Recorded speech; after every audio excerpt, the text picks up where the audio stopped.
¿Quién era Timoteo? Timoteo era un joven judío, griego, de unos 20 años aproximadamente, habitante de la ciudad pagana griega llamada Listra.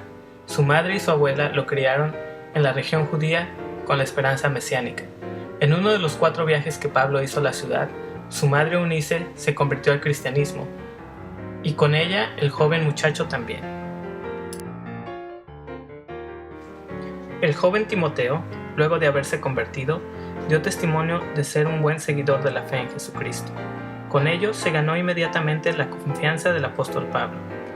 Dice que Pablo quiso que se fuera con él, y conociendo al apóstol, seguramente este joven creyente tenía en él algo sumamente especial que Pablo valoraba.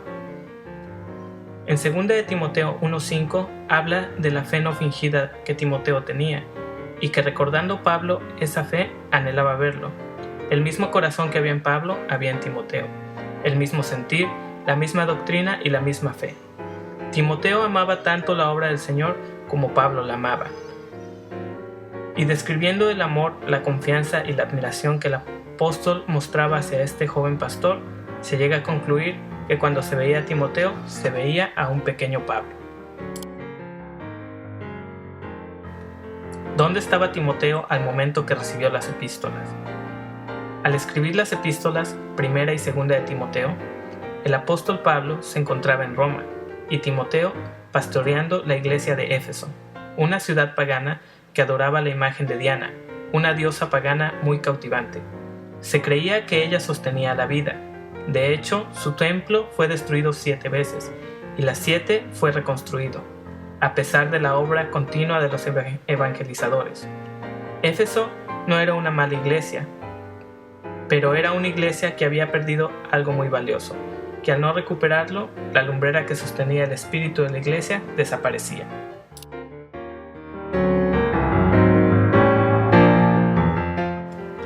El joven Timoteo, a pesar de su fe no fingida, de su amor por la obra, de su pasión por las almas, a pesar de todo ello, quizás se estaba envolviendo en una rutina con un válido sentir, pero de una manera incorrecta, donde solo se hacen cosas, pero el fuego del amor de Dios no está ahí.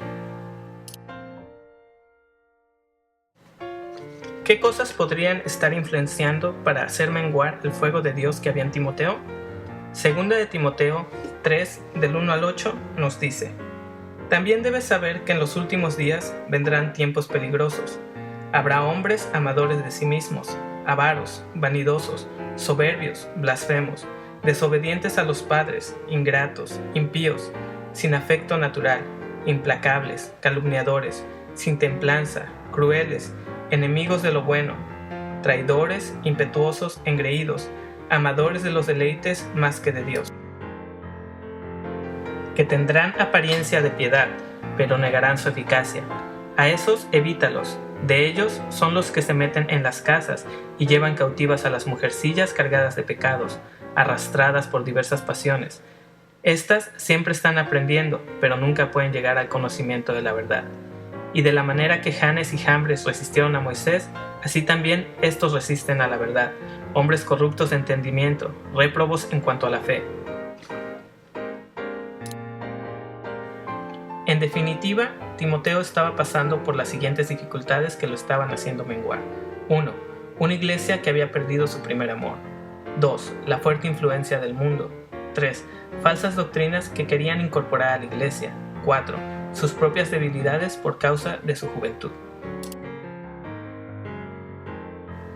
Si se estima todo esto como una lucha constante, podemos entender que Pablo le haya dicho lo siguiente en 2 de Timoteo 1, 6 al 7.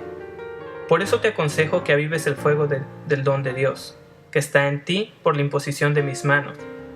Porque no nos ha dado Dios espíritu de cobardía, sino poder de amor y de dominio propio.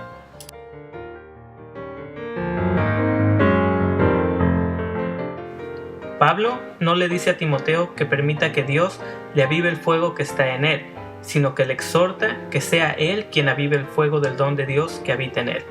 Este fuego se puede entender como el mismo espíritu y su llenura, y por causa de las constantes influencias del mundo, el diablo y la debilidad de su carne, la comunión con el Espíritu Santo se veía interrumpida. Pero Pablo le aconseja que él mismo venza ese espíritu de cobardía que lo estaba rodeando y que le estaba costando la unción, la seguridad de una vida plena en Cristo, y le hacía menguar en la fe de Dios. La cobardía que lo amedrentaba podía hacer menguar el poder del Espíritu Santo en él, lo llenaba de duda, y la fe que se supone respalda el poder de Dios perdía su fuerza. La cobardía que lo rodeaba podía hacer menguar su amor hacia Dios y hacia las almas, por lo que quizá muchas veces sus labios no predicaban el Evangelio.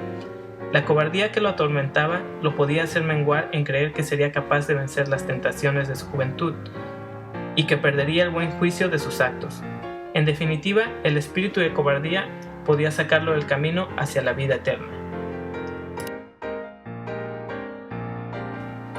Pero claramente, Pablo sabía que el Espíritu Santo que habitaba en él y en Timoteo, por su clara fe no fingida, tenía mucho más que suficiente poder para hacerlo vencer ante la cobardía, llenarlo de mucho más amor por Dios y por las almas, y de infundirle fuerza para ayudarlo a vencer cualquier tentación.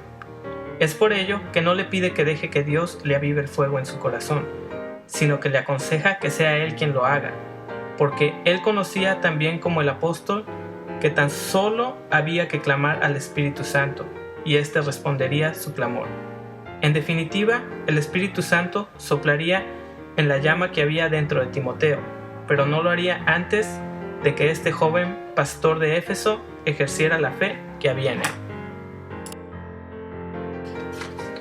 Finalmente, la iglesia de Éfeso hoy ya no existe. Su candelabro fue quitado. Pero de Timoteo bíblicamente no se sabe más, y lo probable es que fue un siervo fiel hasta el final. Esto nos muestra que definitivamente se puede vencer ante cualquier tentación, ante cualquier acechanza, ante cualquier obra del maligno. Se puede vencer. Y el llamado que Timoteo nos deja, sin siquiera hacer una sola mención suya en la Biblia, es que nos esforcemos y seamos valientes, porque se puede ser fiel hasta la muerte.